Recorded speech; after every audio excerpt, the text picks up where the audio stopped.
Well, good evening and welcome back to KTN Prime. Now, tonight, I'm joined by two gentlemen in the murky world of politics who aren't afraid to get their hands dirty, all in a bid to protect the values of true leadership. Some say history will judge them kindly. A serial litigator turned legislator with presidential ambitions, Senator Omtatah. Thank you for making time. And the man who played a key role in blowing the lead off their Danny dealings has been a vocal critic of Shah and other government policies that aren't doing what they're meant to do, better the lives of Kenyans. Kisii Senator Richard Onyonka, thank you so much for your time and welcome to the studios. Thank you. Thank you very much. Asante sana. I just want to kickstart the discussion with a couple of sentiments that have been shared by leaders across the divide, specifically President William Ruto and former Prime Minister Raila Odinga, right after the signing of the Memorandum of Understanding between the ODM and UDA parties. Let's listen in. I will be empowering him so that he can come and compete with me. And I had a very clear answer to them that my support for Raila Odinga is not conditioned on him supporting me or him surrendering his aspirations for whatever reason. Today, you have signed a memorandum of understanding between Orange Democratic Movement and the United Democratic Alliance. The cardinal goal of the MOU is to help ease the prevailing tensions in the country, reconcile the population, alleviate their suffering, and move the country forward by addressing the critical social, political, and economic issues our people are grappling with. Tuliona juzi, tumekubaliana na Mheshimiwa Raila Odinga, tukasema tuunganishe Kenya, tuache ubaguzi, tuache chuki, tuache ukabila. Kenya ni nchi moja. Watu wengi wanapiga kelele hapa na pale, oh, Raila ameenda kwa Ruto, ametuacha.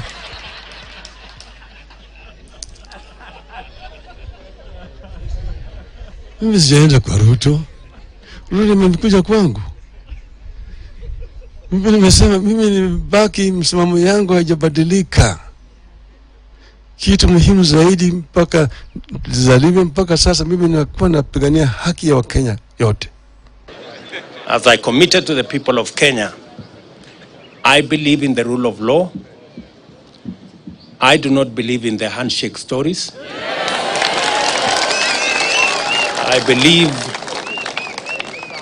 I believe in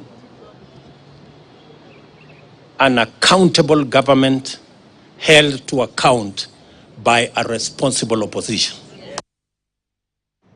Well, just to clarify, the last soundbite by President William Ruto was a while back in 2022, right after the general election, saying he believes in the rule of law and doesn't believe in handshakes. Well, today, Raila Odinga clarified that he didn't go to President William Ruto. The president is the one who came calling.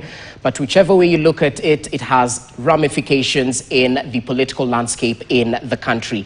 I'd like to begin with you, Senator Onyonka, because this MOU has been signed by two foremost leaders in the country. Using the president's own words, has this pact, this MOU between Ruto and Raila, created, quote-unquote, a mongrel of a government where no one knows who's in the executive and no one knows who exactly is in the opposition? You mean this thing they signed? Yes. It's nothing. It's two pieces of paper which have no legal backing. There's no constitutional mandate or any other responsibility that they utilized to express their wish. And whatever they are asking that we need to change in the country already exists in the Constitution. Follow the law, don't kill people. Make sure you are prudent in your financial management. Make sure that corruption is fought thoroughly. Make sure you provide your people with medical services, water, good roads. I mean, which agreement do you need to sign to agree that those things can be done? Honestly. The devil is in the detail. So there's what no do you detail. see? What I'm saying is, let me put it this way. What if President William Ruto wakes up tomorrow morning and says he doesn't want to see Raila? What happens? Will Raila go with that thing to court? So then why are we cheating ourselves? So it's simply a piece Those of are paper. two pieces of paper of which two very wonderful gentlemen of this Republic of Kenya decided to go and sign, and everybody went clapping for it.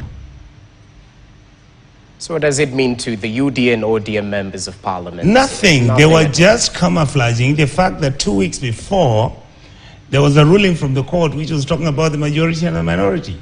And they were not honest enough with themselves to agree that actually Azimio, which now includes Kalonzo and everybody else, was going to take over government at the parliament. Yeah. So they had to come up with something. Now that something for me looks like it's stillborn. In fact, I'm really, really happy on what Raila is saying. Jacom, a clever man must change his mind. I love what he has said. You cannot take this country and leave it the way it is. This country is in a mess. And we know that. People are pretending. Which country in the last 5 years have you seen where young kids are picked and they are hacked, abducted, and they're thrown into water storms, down the drain and down rivers? Where? That's not normal stuff. So will this cure any of that? Nothing. No, but the PR is good. You know, Okay. the two guys are laughing. They're calling each other brother. You remember one was Muganga, the other one was a thief. You know, all that stuff. You know, it tones down the Kenyan mentality and how we feel. Now, how I wish that they would take these brotherliness and friendship that they have built, and I want to see a time frame on what they want to do within the law. Anything they want to change that is going to change the very structure of our constitution, please, let's go for referendum.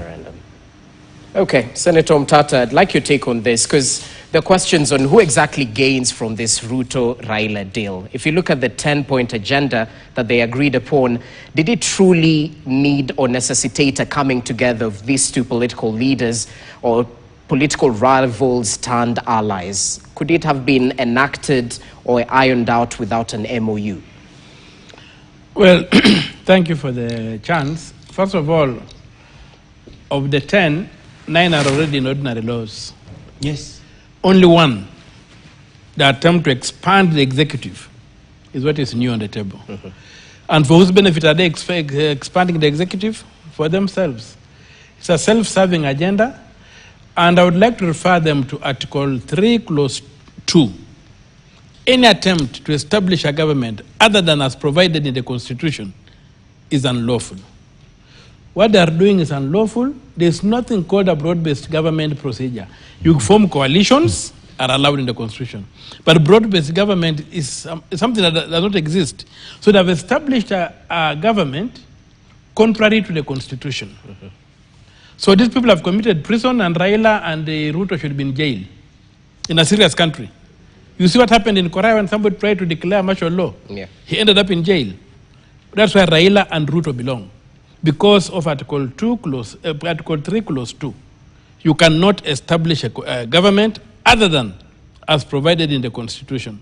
And the attempt to expand the executive is self-serving. There is false narrative of uniting Kenyans.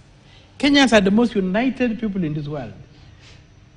If there's anything that organizes us in terms of how we live, is the pocket.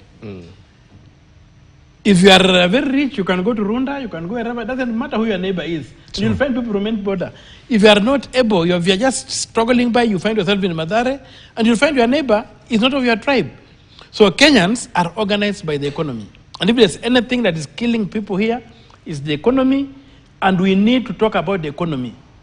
There's a prattle that is coming from the president and the prattle from Raila is not going to improve the economy of this country. We are very poor right now at 1,900 USD dollars per capita per year, or 240,000 per year. If you divide by 12, you find that we are doing about you are having an income of per capita income of about, is it 20,000? So, if you, about 12,000 shillings. Now, 12,000 shillings per month can hardly do anything for anybody. So they should be telling us what they are doing to move our economy from being that poor to at least $30,000 or at least everybody having about 3 million shillings per year. What are they doing to do that? Nothing. And that they cannot do from the rooftops of vehicles, from MOUs. They have to come back and institute physical discipline. We must begin running this country based on the budgets passed by Parliament, not on the whims of the President. And this idea that government is for stealing and is something that is not good. What happened when Raila Odinga and William Ruto signed that MOU was to cement the fact that they are a government of outlaws by outlaws for outlaws. And that's a government we must destroy. In Parliament, we must, with my brother, we must launch a fight to kick these people out of the oversight committees. They cannot be in the executive and still at the same time be in the opposition. Oversight and be on the opposition. So we must start that fight in the Senate. We must throw them out of the opposition. Absolutely. They go to the other side because Raila cannot come to us holding this bottle.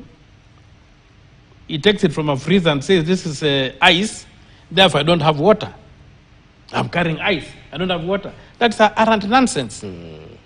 Raila is having water, he's drinking water, he's eating, he's right inside the Kenya Kwanza formation, and he cannot claim anything else. So, and as we tell him, wajinga Kenya waliisha, ama walikufa wote. Because Kenya is so difficult for Mujinga to survive. So wajinga waliisha Kenya, and what he's doing, he cannot pull wool over our eyes. He has chosen his side, he has made his bed, he must lie on it. He will not pretend that he's not part of the mess that is a Jubilee. And I've always used this analogy that Kenyan politics, the Kenyan polity is like a big prison where every 5 years, the prisoners are given an opportunity to choose the chief warden. So the wardens get into a very vicious fight of promising prisoners how they can, if they made them the chief warden, how they'll improve the life within the prison. Maybe if you may get it regularly, allow some TV, allow more time in the sunshine. All right. But none of them says they're going to destroy the prison. So when there's an attempt to destroy the prison, like the Gen Zs are trying to do, to say that this time we want good governance, we can't go with these things like that. Okay. They circle their wagons, they go back, they forget about the fight they had about who is the chief warden. They say we are all wardens. There's enough for us as wardens.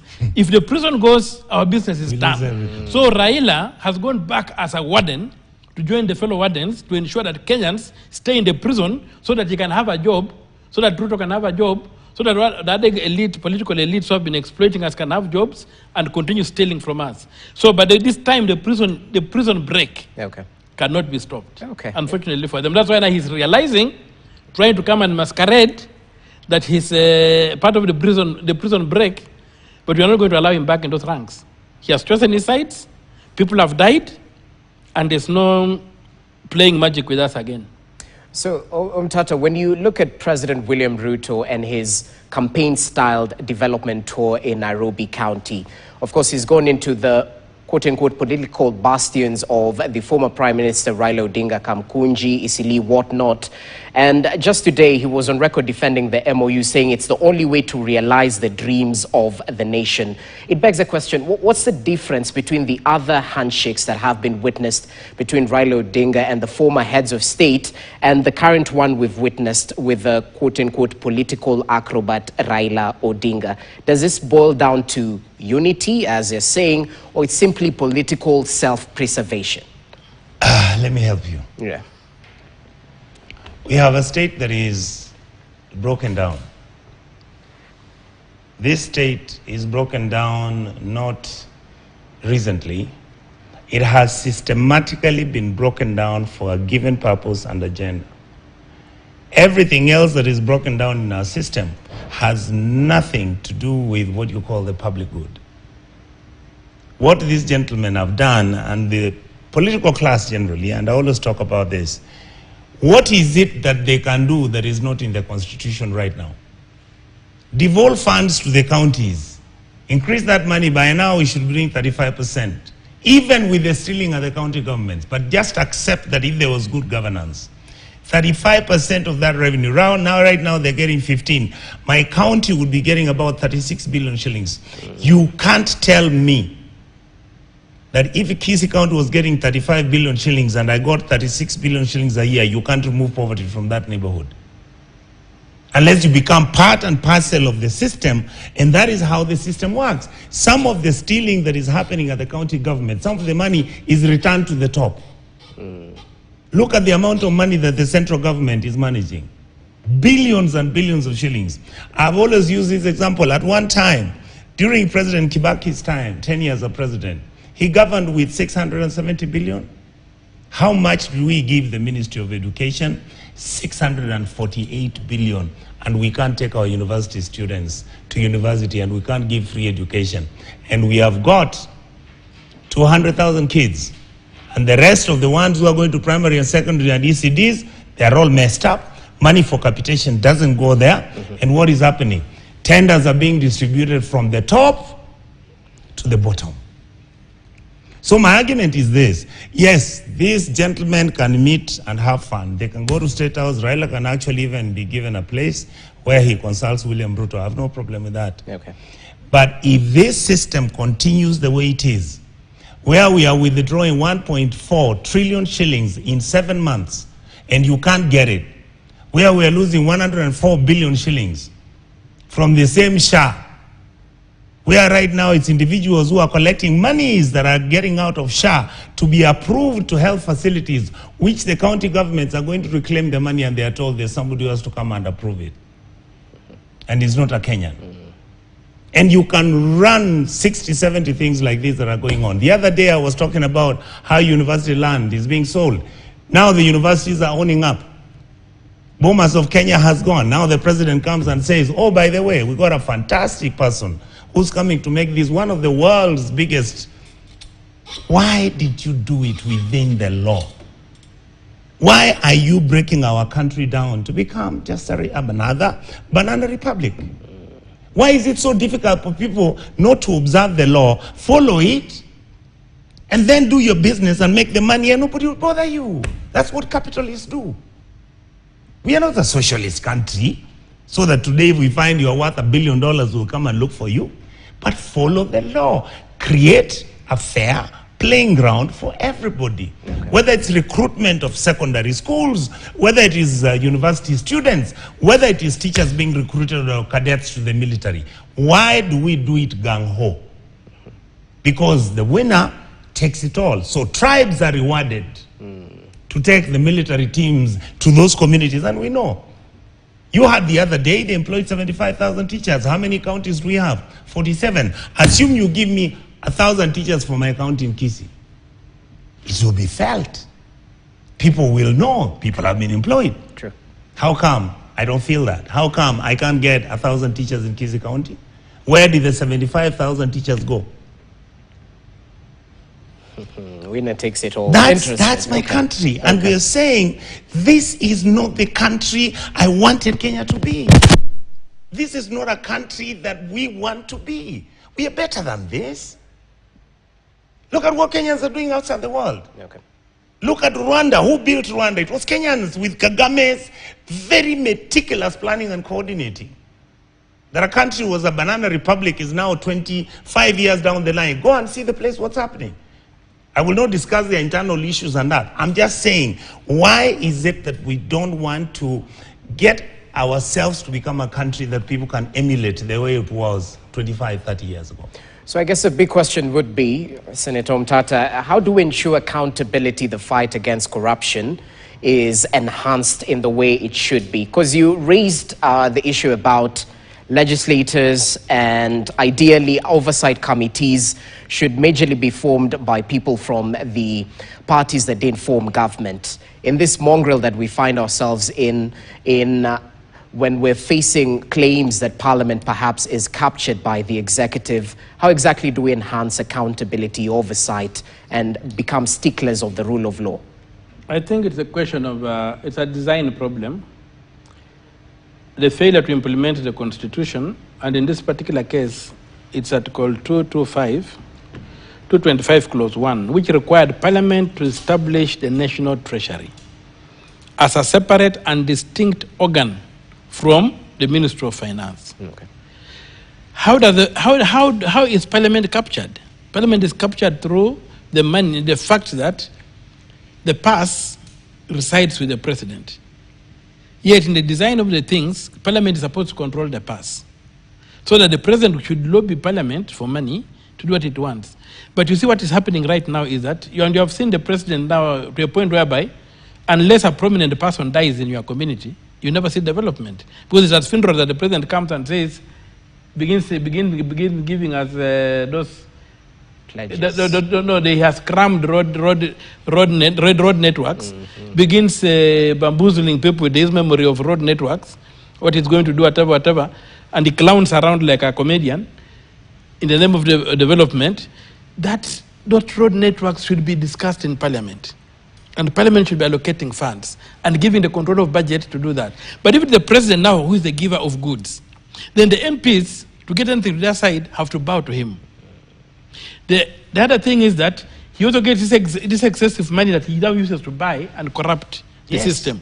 So we must not fight corruption, just fight corruption. We must block the source of money. We must establish the treasury, put it under a professional national treasurer, so that the only way you can get money out of the treasury is by moving a budget through Parliament. Okay. And once it's approved, the budget is given to the control of budget to implement, so that you have got two signatures to get money out of that bank called the National Treasury.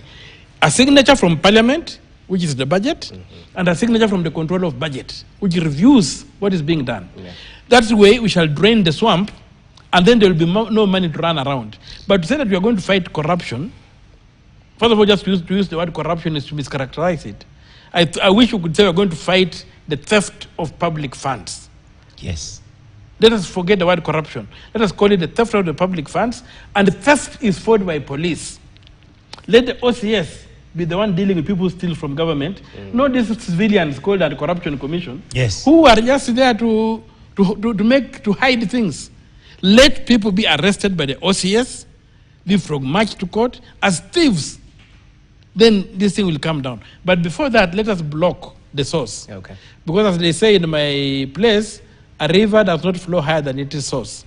Let us fix the source. Let us lock up public money by separating the treasury from Ministry of Finance. And you know, the Ministry of Finance is controlled by the president. He appoints the PS, he appoints the CS. They work at his pleasure. Once these people control the treasury, the president has got the treasury as his pocket money.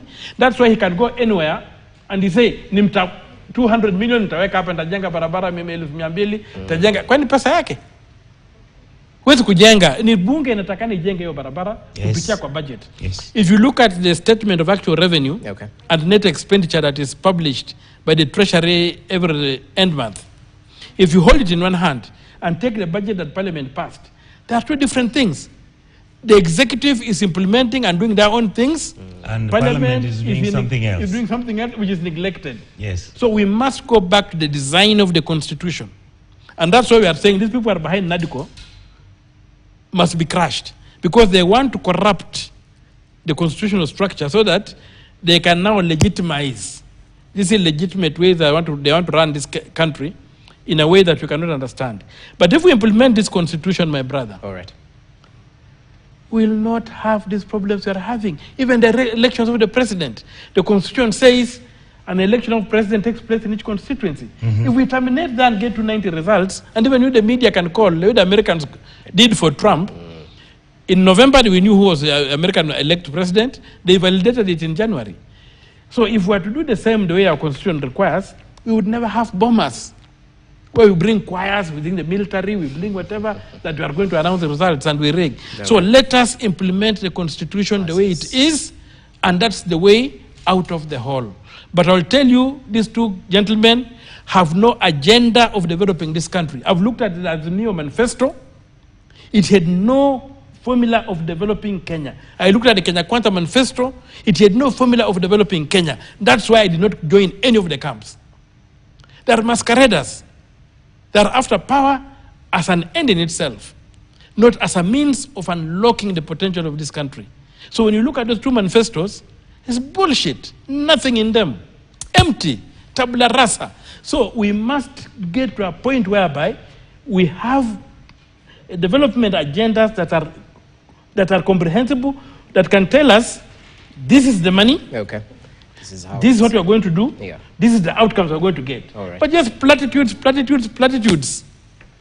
Nonsense. That's what is running this country. Nonsense. Okay, some unprintable words, but the message is received. So in 30 seconds, Onyonka, is a political goodwill there to enact some of this good words we're hearing right here? Fight against corruption, or it's simply a masquerade, as Omtatah mentions?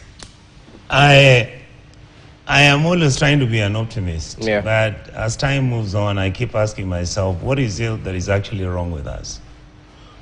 I have very meticulously, you see when Omtatah used to chain himself to the courts and he screams about the constitution, and many of us would laugh at him because to us, what is it? This is sweet.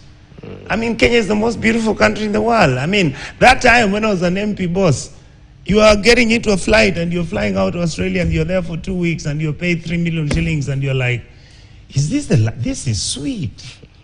What you do not remember is that this is money that would have paid for medicine for a poor lady who has got only malaria and she can't afford medicine of 20 bob.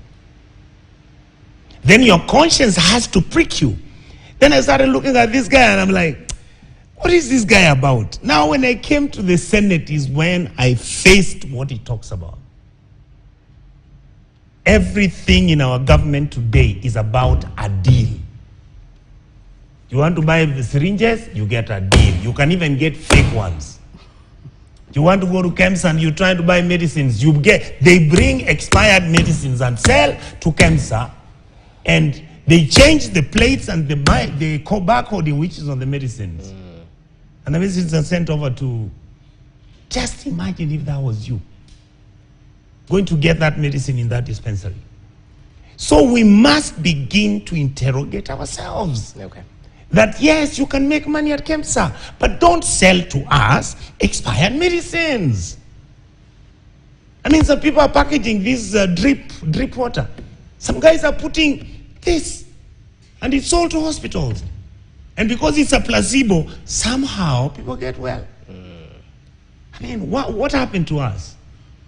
This okay, don't laugh at me. This is what I keep telling my friends. I said, okay. Everybody, people are behaving as if this country is a big party where guys are on holiday, and whatever you can grab, that is it for you. And we are saying, you can have your party, but let's do it within the rules. And let's be honest about it. And let us agree that this country has got 50 million people who have dreams, expectations, and ambitions. How many members of parliament can you count today in this republic who have served? We are not more than 2,000. 2,000 since independence. They are not more than 2,000. Then how many Kenyans do you have today who need services? They are close to 49 million. How can you not think what to do with these people? Okay. And then we have a country where you are collecting revenue that is able to run 6 to 7 East and Central Africa countries, and we are one. Isn't there something wrong with us? Well, it needs self-reflection, and allow us to self-reflect as we take a short break right now. The bills have to be paid. As we come back, we focus on the shifty Shah, if I can put it that way, trying to take a look at what the Auditor General's report uncovered and the steps that Parliament can take thereafter in order to take this forward. You're watching KTN Prime. Stay with us.